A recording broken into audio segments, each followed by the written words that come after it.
What's up mga kabiker? May bago na naman tayong i-review na full sus bike ni Cannondale na napakapogi tingnan sa personal. Kung mahilig ka sa trail or enduro bike or enduro hardcore, saktong-sakto sa itong video na to. Quick review lang tayo dito mga gar, kaya pag may gusto kayong makitang pyesa, i-post nyo na lang mga par. Umpisahan natin sa kanyang model. Ito nga pala ang Cannondale Habit 3 Alloy MTB bike na kulay gray. So ang frame nga pala nito is Habit Smartform C1 alloy na naka 130mm yung travel, proportional response suspension, and Geo 55mm chain line, tapos naka BSA threaded na yung bottom bracket niya, tapos post mount brake, tapos naka tapered head tube, tapos naka direct line internal cable routing. Sa kanyang fork naman, siya ay naka RockShox Pike 140mm debone earth na naka 15x110mm through axle at tapered steered tube na 42mm offset. Yung headset naman nito is naka integrated sealed bearing tapered. Yung rear shock niya naman is naka RockShox Deluxe Select debone air na naka 2 post mode adjust na adjustable rebound. Yung drivetrain nga pala nito is RD SRAM NX Eagle. Yung shifter niya is naka SRAM NX Eagle 12 speed. Chain niya naka SRAM din na Eagle 12 speed. Yung crank niya ganun din NX Eagle dub na naka 30 teeth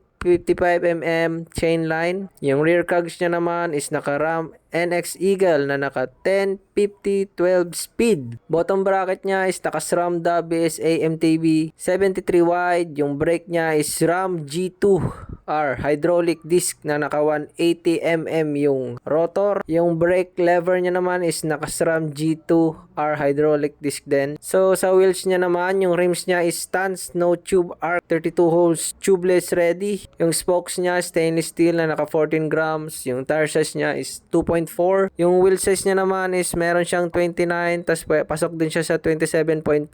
Hubs is MT400 15x110mm through axle. Tapos yung harap niya is Shimano MT410 na naka 12x148 through axle. Yung tires niya naman is Maxxis Dissector 29x12.4 na naka tubeless ready na yan mga gar. Tapos yung sa likod niya naman is naka Maxxis Recon 29x2.4 naka tubeless ready din yan mga par. Tapos yung component niya, yung handlebar niya is naka Cannondale 3 riser na 6061 alloy na naka 15mm yung rise. Yung stem niya naman is Cannondale din na naka 6061 alloy 31.8.